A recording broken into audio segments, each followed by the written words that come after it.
हैं, जो अब तक मेटा की गलतियों पर एल्गोरिदम और तकनीकी गड़बड़ियों का पर्दा डालकर विवादों से लॉग आउट कर जाते थे। लेकिन पीएम मोदी का एक वीडियो फेसबुक से अस्थायी तौर पर हटाने के मामले में वो ऐसे फंसे कि उन्हें सरकार से व्यक्तिगत तौर पर माफी मांगनी पड़ी और अल्टीमेटम वाले नोटिफिकेशन के आगे झुकना पड़ा।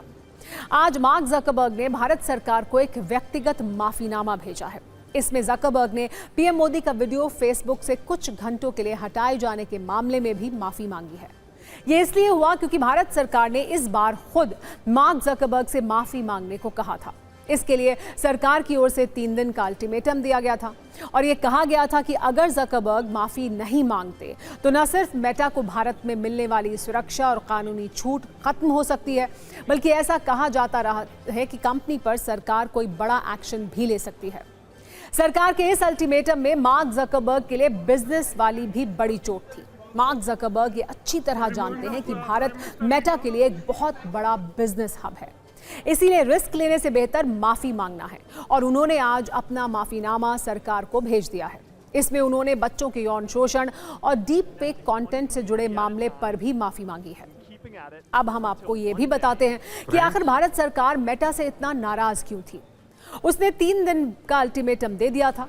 ये कहा था कि जकरबर्ग माफी मांगे या एक्शन के लिए तैयार रहे। इसकी जड़ में था पीएम मोदी का एक वीडियो।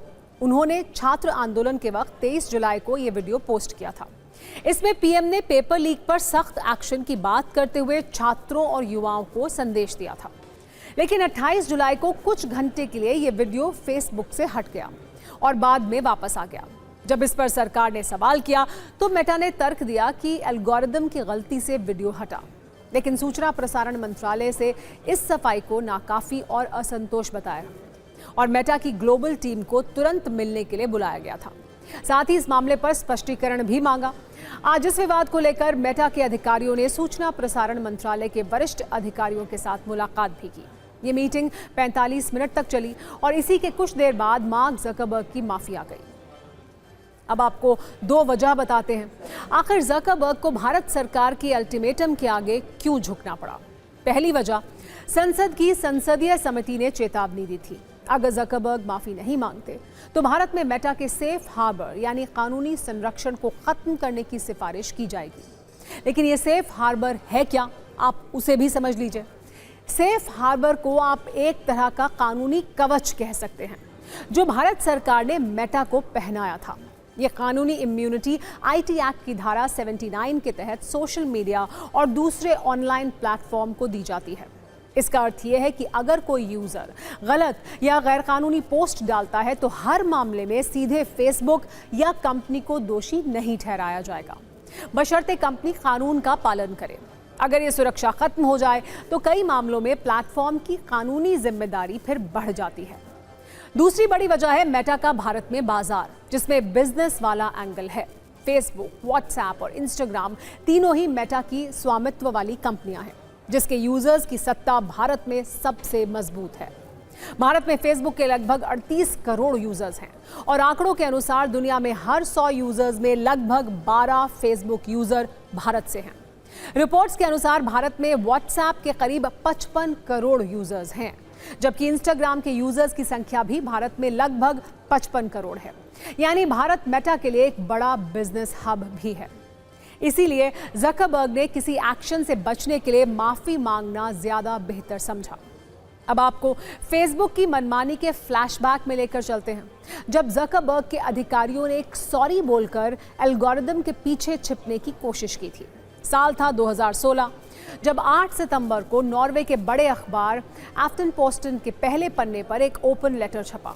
ये लेटर जकरबर्ग के नाम था, जिसमें अखबार के एडिटर ने लिखा था, उन्हें डर है दुनिया का सबसे बड़ा सोशल मीडिया प्लेटफॉर्म अभिव्यक्ति की आज़ादी बढ़ाने के बजाय उसे ख़त्म करने में लगा है।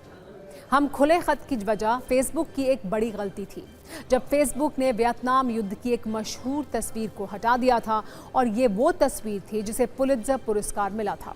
वो फोटो 8 जून 1972 को वियतनाम युद्ध के दौरान खींची गई थी, जिसमें 9 साल की किम फुक नाम की बच्ची बिना कपड़ों के सड़क पर दौड़ती दिख रही थी, जिसका शरीर नेपाम बम की वजह से बुरी तरह जल गया था।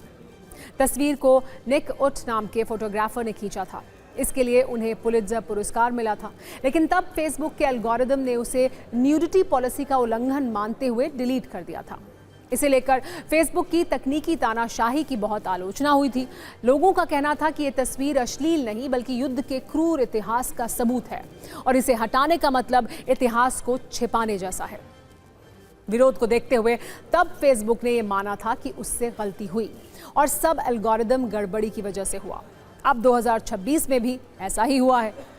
वो भी तब जब पीएम का वीडियो सिर्फ एक संदेश था, उसमें ऐसा कुछ नहीं था जिसे आपत्तिजनक कहा जा सके। इसलिए मेटा का एल्गोरिदम का बहाना इस बार नहीं चला। अब नजरिया 9।